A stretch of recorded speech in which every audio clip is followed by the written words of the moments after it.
This program is designed to provide general information with regards to the subject matters covered. This information is given with the understanding that neither the hosts, guests, sponsors, or station are engaged in rendering any specific and personal, medical, financial, legal, counseling, professional service, or any advice. You should seek the services of competent professionals before applying or trying any suggested ideas.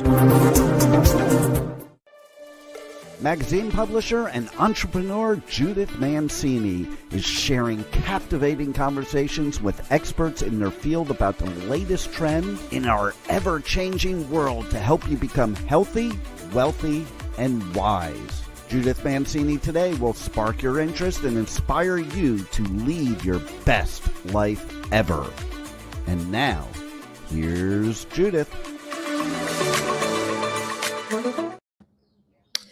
Hey everybody, how are you today? Thank you for joining me at Judith Mancini today. Today, I can't stop crying. And you know that your body and your well-being is being terribly affected by this when you're constantly in a state of sadness, fright, disbelief, and helplessness to take control of your life and the lives of those you love. Are the headlines in the ever-present news world taking control of your feelings, thoughts, and life? I want to talk about this a little more, but remember, there are two kinds of tears. Tears of sadness and disbelief and feelings that you can't take care of the world and your friends and your family. Then there are tears of joy, like the people who were applauding our wonderful hockey teams in the Olympics and the other people who have participated in the Olympics to represent our country. I cried over Lindsey Vonn. I followed her since she was so young as a skier, and she was so wonderful. And when I heard what happened to her in her accident, it brought tears to my eyes. But then the hockey teams, the men and the women, both got gold medals for our country. Do you know what that means? Some people think, okay, so they got gold medals. So what? It's a big deal, let me tell you. And the other thing that's a big deal is it also makes our country look so good that people are so well behaved and happy. And the men's team, I shed a lot of happy tears over the men's team. They are something else. And they played on and they won in overtime by 1 point. And they've come back and they've been so gracious to everyone, talking to them and showing up, and the press showing up and all of that. And last night at the State of the Union address, they were invited to the State of the Union address to see President Trump deliver part of that and congratulate them in front of everybody, the politicians, the people who represent you in Congress and all. I found it a little sad that the Democrats wouldn't stand up and cheer for our team of gold. But then again, they didn't stand up and think that the United States is great at all. So I just wanted to tell you that don't forget you can cry tears of happiness too. Like when your daughter or your son is having a baby and you have your first grandchild and you cry tears of joy. Okay, well, I want to talk a little bit about what is going on in Mexico. You know, I mentioned Mexico quite a bit in my podcast, and that's because I love Mexico and I love her people. Of course, I don't love the cartels, okay? And the cartels have taken over Mexico for years now, and I can talk about that for a long time too. But it's time that we try to stop them, and the president of Mexico tried to stop them. And I was looking a lot at social media and some news reports for Puerto Vallarta. I want to tell you the first time I went to Mexico was when I was about 5 years old with my mother and father. And I still have a picture of me sitting on a pretend donkey, painted, striped like a zebra. Yeah, that's not too cool now. We wouldn't do something like that. But I was sitting on it with a sombrero, and they were sitting in the cart. And I remember that trip so well. My little brother, Craig, had to stay at home. He wasn't invited to go to Mexico with us. That was in Tijuana. Aunt Jane, Tijuana. Tijuana is on the border just outside of, or adjacent to, San Diego. So I've been going there since I was 5 years old. It has changed dramatically through the years. What was once a tiny, sleepy, old town has grown into sort of a metropolis. I remember going to the restaurants that first had Caesar salad, where that was developed. It's a fascinating story if you get into it. And then, of course, when I was a little older, we would go down to Ensenada. And friends of ours just sold their house there. They had for 70 years, practically, 60 years, something like that, on the beach in Ensenada. People love Mexico. And do you think it's just because it has beautiful beaches? No, it's the people. The people of Mexico are wonderful, kind, caring people. They will do anything for you. And remember that what has happened in Mexico may be hurting the tourists. They may be frightened, but they're not going to have anything happen to them. It's the cars of the kind people of Mexico that were set on fire. It's the kind people in Mexico who serve you your margaritas and your enchiladas and your ceviches. It is one of the most wonderful places on earth. You know, yes, I've traveled in Europe and China and all different kinds of places, but for years I have spent time in Mexico. I raised my children to love Mexican people. I had a Mexican housekeeper for many years, and I helped her get her citizenship, Olivia.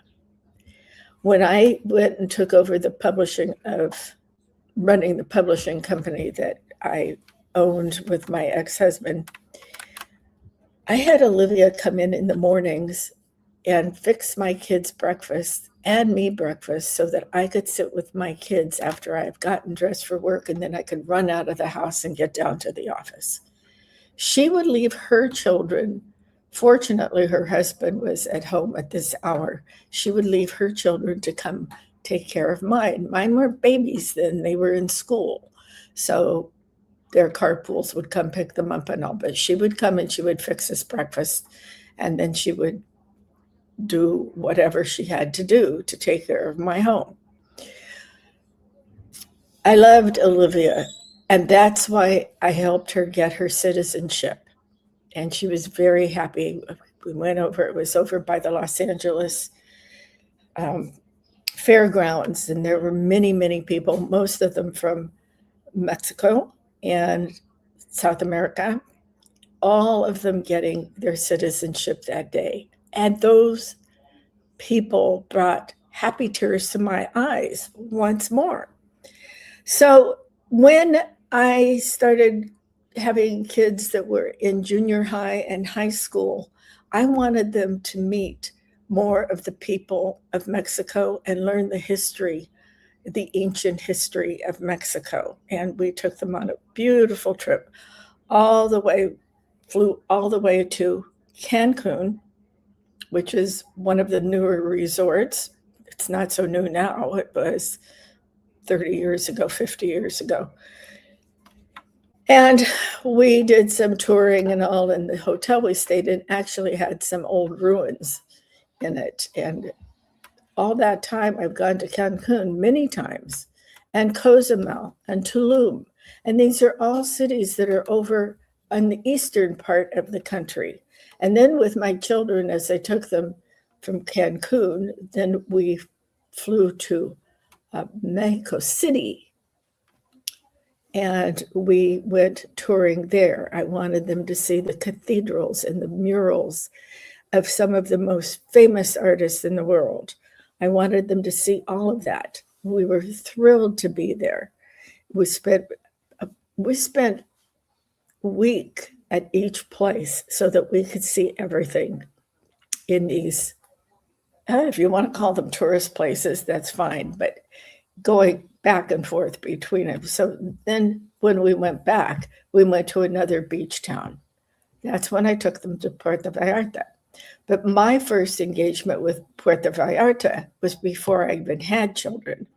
And when I went down there with my new husband many years ago, the father of my children, there was really only one hotel down there, and it was on the harbor. And when we checked into it, we were on the second floor, but the whole entire resort was not built. And I kind of giggle because we had iguanas coming into our bedroom, into our room at the hotel. And some iguanas are tiny, as you've seen from the cold streak here. Some iguanas are really big. So that was an experience. And that was really a wonderful, fun time because I got to go into the kitchen and learn how to make some Mexican dishes that I'm so enthralled with and love to eat. One being flan. If you have never had flan, you better have it. It's a custard that they make that is absolutely fabulous. So that was a very early on time when I could introduce my children and my ex-husband to Mexico. And from that time on, we have gone many, many, many times to stop at places you've never heard of. One place I haven't been is Merida, and I would like to go there. I think that's not what I mean. I can't think of it. It's up in the hills. It's an artist place. My mind is skipping all over today. Anyway, so that's why I had tears in my eyes, and I want you to think about, and I actually did post some social media on Judith Mancini today of people who live and work, raise their children, and are Mexican citizens, and how this terrible cartel problem has affected them. Well, we did get rid of the leader of the cartel, but that's why all of this war time has popped up in these places in Mexico. That's because somebody wants to take over the cartel. The cartels are not nice people. They are the biggest traffickers. This particular leader of this cartel was the biggest trafficker of drugs anywhere in the world. And that's saying a lot. Heroin, fentanyl, cocaine, you name it, they have it. So there is a big, probably gathering to see who is going to take over the cartels if they don't end up shooting each other. They burned cars, they burned buses, they burned some office buildings and all. Now I want you to think about this.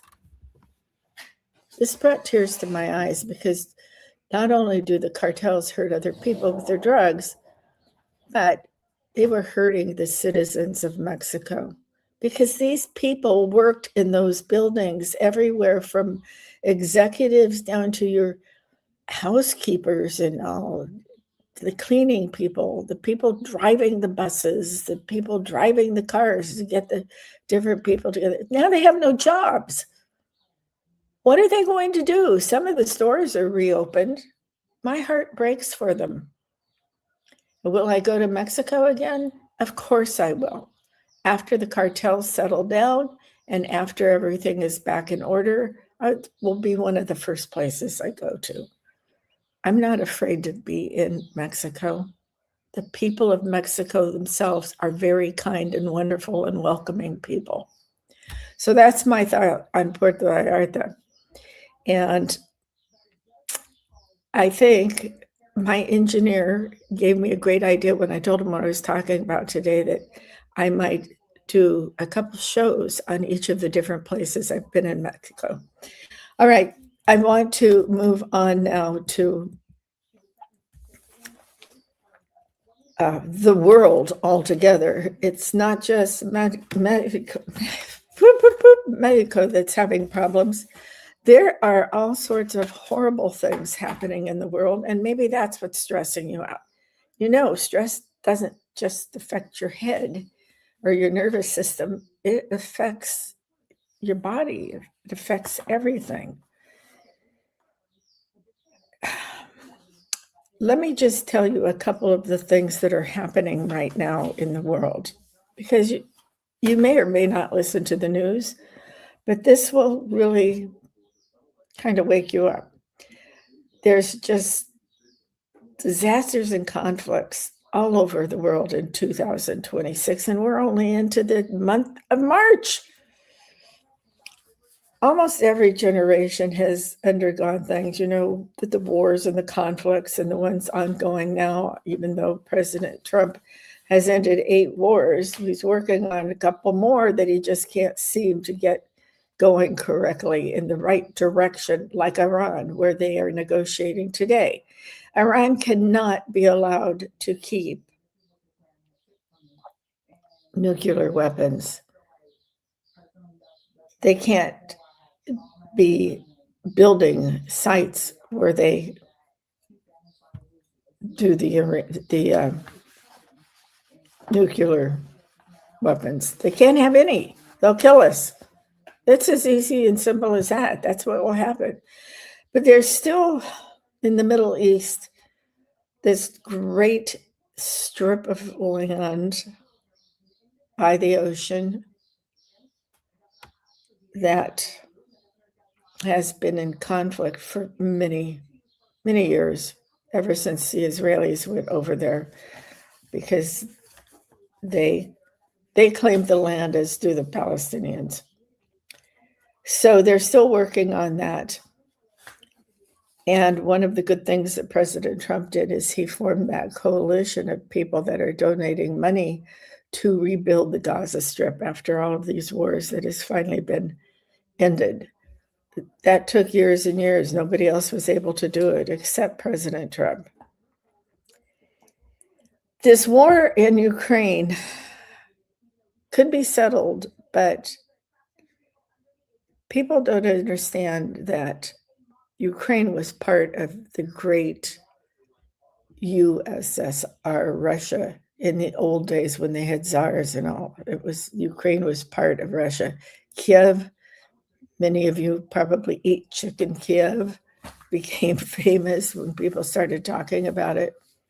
Maybe you watched movies like Dr. Zhivago and all when these things were going on. Well, Ukraine, after all of that and the czars, they decided they wanted to be independent again. So that's what they did. And here is this war between Russia invading, trying to get back the land of Ukraine into the Russian countries, if you will. So that is a horrible thing. 1,000 or more people are killed every day in the Ukraine with the Russian bombs, or the bombs going into Russia from Ukraine, missiles, things like that. Between the two of them, it's about 1,000 people a day still being killed. So we need to have something to do about that. In the Sudan, you have to remember they are having a civil war, or soon to break out civil war. I think it's already happened. Myanmar, Yemen, and parts of Africa still remain unstable. They have been going at this forever and ever. That's after they suffered apartheid from the English. The English, remember, ruled the world at one time. They ruled the seas. They were everywhere, and they took over some of these places. And a lot of places are not treated very kindly when they're taken over by other countries. And some of the history of the countries go back thousands of years. But then we also had horrible natural disasters in this country and other places, major earthquakes in Asia and floods and storms. And so many people were misplaced. We've seen terrible storms and things that have happened. An interesting thing happened at the State of the Union address last night when I was watching. I cried so many tears over these little girls that were in the Texas flood that was such a flash flood they couldn't get out of their camp where they were all camping and having a good time. And apparently it was a religious camp and they all had these wonderful hymns they were singing, and the flood started rising and they couldn't get out, and they sang and they sang and they tried to get out and they couldn't, and many of them perished. And then there was this little 11-year-old girl who was stranded, and in comes the helicopter, and this young person in the, I don't know if it was the National Guard or what it was in, I can't remember. He went down and he picked up this 11-year-old girl and saved her at the last minute from the floods. Not only did he do that, he had never done this before in the helicopter. He had just trained for it and went into it and strapped himself in and went down and scooped her up. But he also scooped up 164 other people to save them from those same floods. What a hero. What a man who put others ahead of himself to save these people. So we have sadness and horrible things happening, natural disaster-wise, war-wise, makes us cry all the time. What about economics? Some of these countries don't have any money, don't have any food. We need to help them. It takes big budgets. And we can cry all we want, but we need to help them. So this is where the news comes in. The news comes in to tell you these things, not to scare you, but to inform you of what's going on. And perhaps you can help. Perhaps that will ease some of your stress on your body and your mind. Some good comes out of things. You can think about 9/11, which we were not in the country for 9/11. We were in Prague, Czechoslovakia. And we were just getting ready for bed when the news came on about this horrible, horrible event. 9/11, with the planes crashing into the buildings and nearly 3,000 people lost. I cried many tears then too. And I just wanted to get home.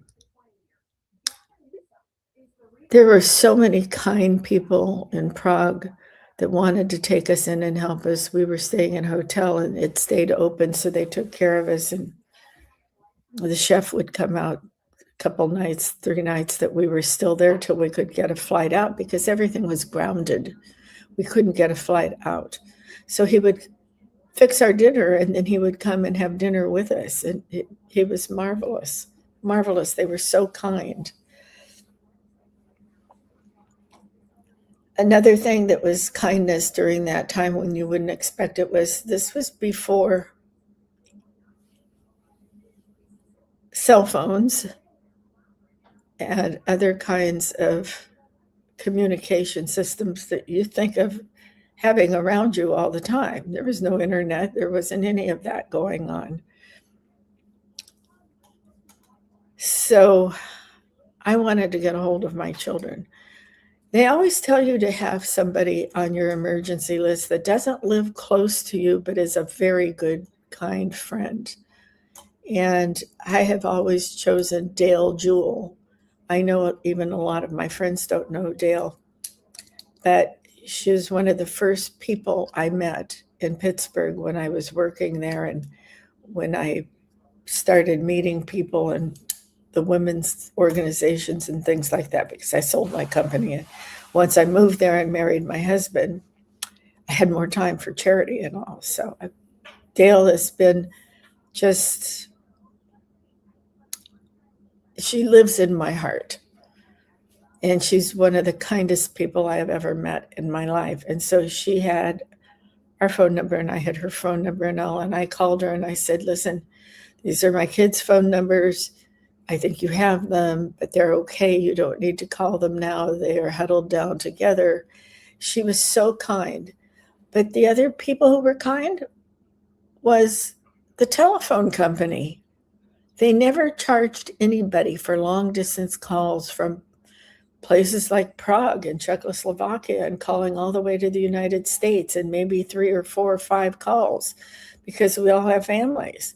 It was amazing to me.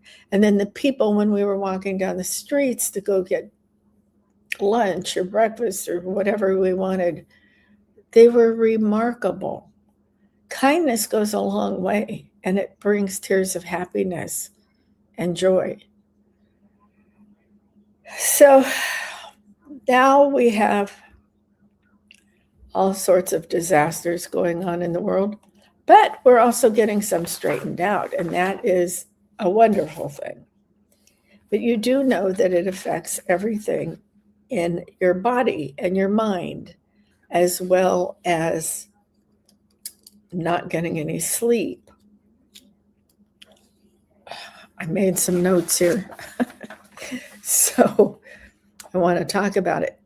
When you're in that fright or flight or fight mode, your mind can be just going over and over and over everything that has happened and how you're going to straighten it out and who you can help and who you can't help and what you should do. And you end up having horrible times of sadness and helplessness, and you lose sleep and you become fatigued, and then you don't eat properly and you don't know what you're going to do. But I'll tell you the 30 things that I think do not help you at all are cigarettes, alcohol, and smoking weed. It's not going to help you get through these horrible, terrible disasters. So put them away, try to stop them, because you know what? These things are what gets everybody hooked. When you start it to help yourself get through a sad time, you become addicted easier than at normal times. Shouldn't be addicted at all, okay? Think about that.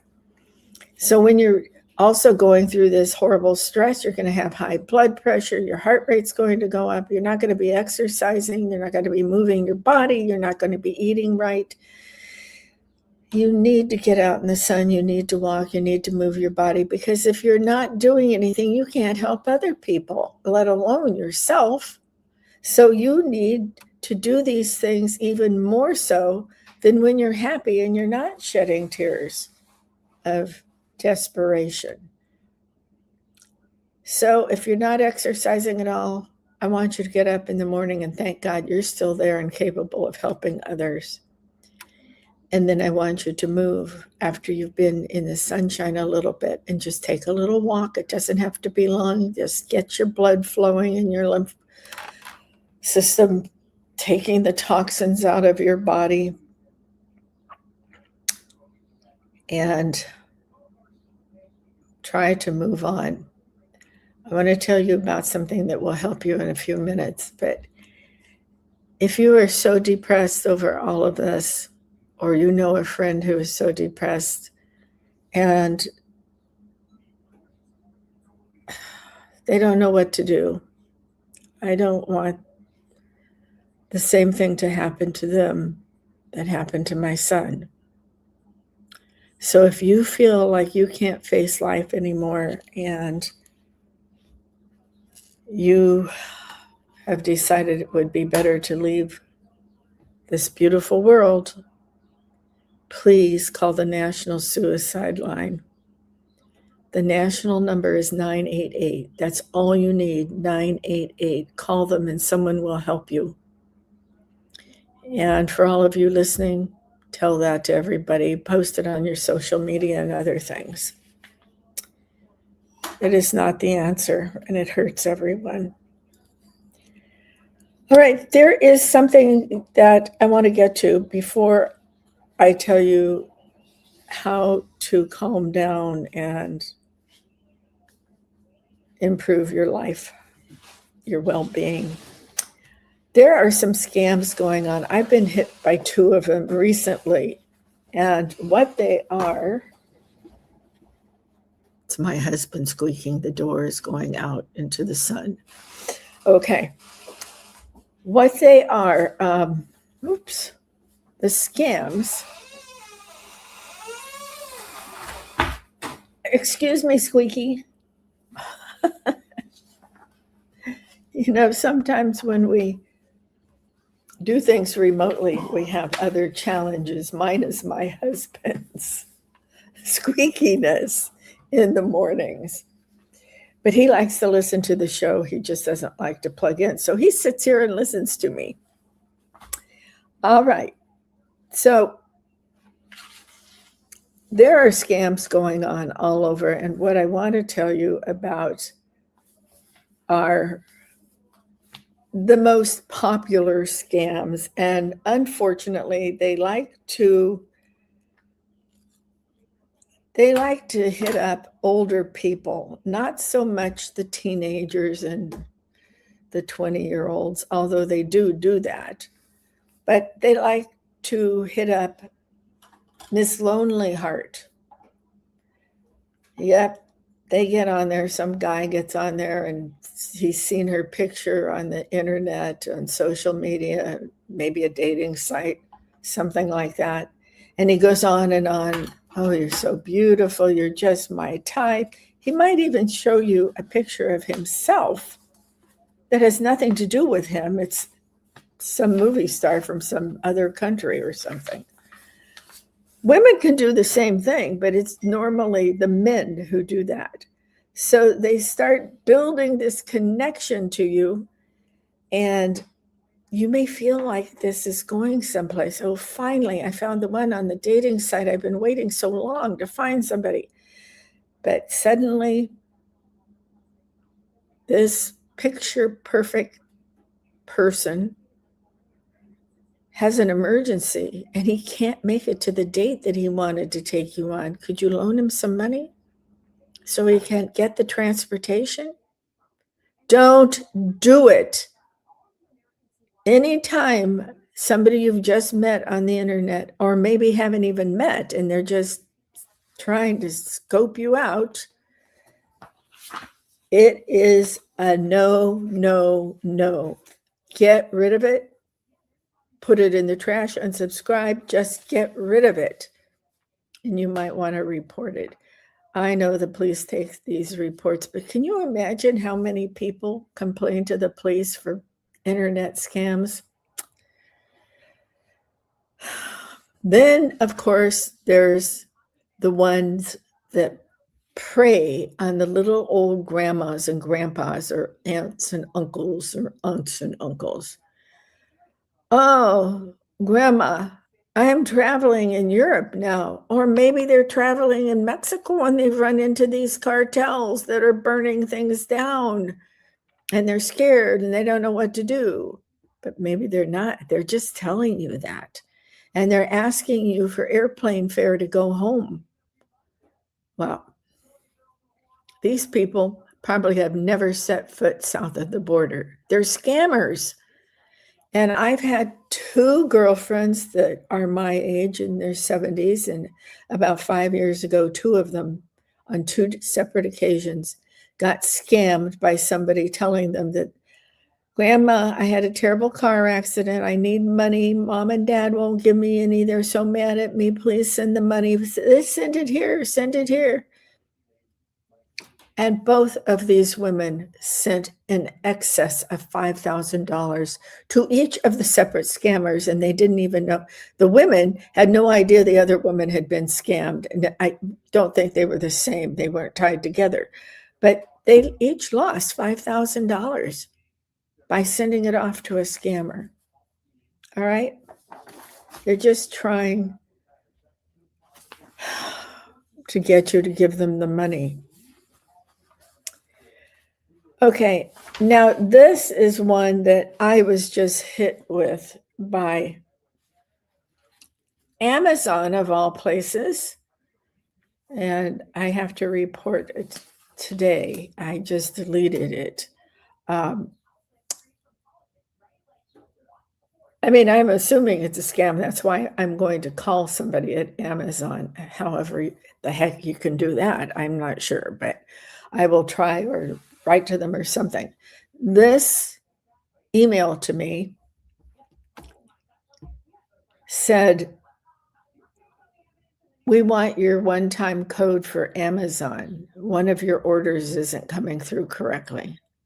Well, I've never had a code for Amazon. I don't know anybody who has. I mean, maybe if you're an influencer or somebody that reviews products or something, I don't. Might be a good idea to do it, but no, I don't do it. And I have no code for Amazon, so I just deleted it and I will report it. The other one was very similar, and it was from supposedly my bank. It didn't say it was from the bank I use. It just simply said it was from my bank, and they couldn't read the code, and so they need the last four numbers of my accounts in the bank so that they can get to them and figure out who might be trying to steal my money. Well, okay, I'm not giving you the number because you're not going to keep my money safe. You're going to take my money. And I didn't give you the code, and neither did the bank. So report it. Your bank will never call you unexpectedly to ask for your one-time code or tell you to move your money to stop fraud. Never, never, never. Don't do that. So that is my warning about scams today. Now, the one thing I want to tell you before I leave you is we're talking about all the things that can happen to your body when you're watching the news too much. First of all, maybe you should turn off the news for a little while. And in our house, because I do podcasts and I do post things politically and worldwide stuff and all, we tend to watch the news a lot during the day, but you don't need to do that unless you're involved in something like that. So turn it off. Maybe watch it once or twice. Maybe you want to do the evening news. Maybe you want to do the morning news. I mean, everybody was hanging on the internet when poor Nancy Guthrie, Savannah's mother, was kidnapped. This is just the most horrible incidents of horrible things happening to somebody, and all the different people talking about it on the news and all. It's tragic. It's tragic. I sure hope they get to the bottom of this. It's not right. I could give you my opinion on that, but I'm not going to. So, all right. So now you've been watching the news. You've been listening to the news. You've been hearing your girlfriends and your guy friends, even they play golf, or your girlfriends if you're going to ladies' lunch or something, and you're talking about all these horrible things that are going on. Not just Nancy Guthrie, but the little children that were killed by the people who are illegally driving big rigs. They don't speak English. They don't read English. They don't know what the laws are. And they're killing little kids because they're running into the backs of their parents' cars. It's just horrible, horrible things happening. So then you start getting stressed and your body starts thinking, oh, I'm so exhausted. Maybe I'll lie down. But you really just fatigued thinking about all these things. So you want to calm down because the thoughts are racing through your head and all. Well, I have a solution for you. You know I am involved with LifeWave, which this is the most amazing company ever. It's these small little patches. See that? It's the size of a quarter. Maybe you can see it better like this. On my arm is where I put this. It's called Aeon, AEON. Okay, this is one of their patches, and this one, all of them are phototherapy, where they bring the light in from the outside world here and into your body, and your light in your body, because we're all filled with light, and it will stimulate the stem cells, which will in turn go to the places that you need to calm down. Now, they have all sorts of different kinds of patches. The X39 is the one that everybody uses, which is the most important one to me. I've put it in a place where I don't want to show you on the podcast, but you can put it in different places. And the Eon you can put in different places too. The company will tell you where it goes. The X39 is for overall well-being, and I am so sold on this. It's unbelievable. Now, the Eon I have on calms your racing thoughts. But if I really have a night where I can't go to sleep and I don't want to get a sleeping problem and having a doctor tell you to take pills. I didn't know about Aeon 5 years ago when my son committed suicide. And so a doctor gave me Lexapro. And I took 1 month and I was hooked. I mean, I was hooked, and it helped me sleep. I would never want to do that again in my life. I'm just not that kind of person. I don't want to be into drugs. Forget it. And then last year, somebody introduced me to LifeWave. I want you to know that LifeWave today was just awarded another award for their scientific things they're doing. I haven't read the whole article, but it's for developing these patches again. And I don't know how to tell you, they have over 200 patents on each one of these little, I'm beating myself up. These little patches, look at this. You see how big it is? It's not even as big as a corner. The actual part of it here is where it brings in the light. This around here is adhesive, and the light comes in, and you can put it anywhere, and it will come through your clothing if you want. They're remarkable. That's all I can tell you. They're remarkable. So if you want to get more information, look at that address going on the crayon at the bottom, okay? And you can ask me questions there. You can sign into it, and you can find more information on it. You can become a member or not become a member. You can be a customer, a priority customer, or you can be somebody who's joining this remarkable business opportunity, or just go buy one package and test it. It's remarkable, okay? So I had a good night's sleep last night because of it, and I want you to also. So thank you for tuning in with me today.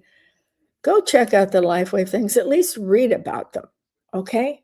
Because it will change your life. I'm not kidding you. One other thing, my husband, I've patched him up with X39, the wellness, good feeling X39 that just helps everything. I've told many of you how he hurt his shoulder years ago, his right shoulder up high, and nothing, chiropractors, pills, nothing helped him. So I patched him with an X39. The pain went away, and I patch him whenever he would like me to, if he has anything wrong with him. If he wore it all the time, he probably Wouldn't have to bug me to get him another one. Okay, thank you for tuning in today. I appreciate it. Don't cry anymore tears of sorrow. Cry tears of joy and make yourself feel better and make the world feel better. Thank you, and remember, cherish yesterday, dream tomorrow, and live today.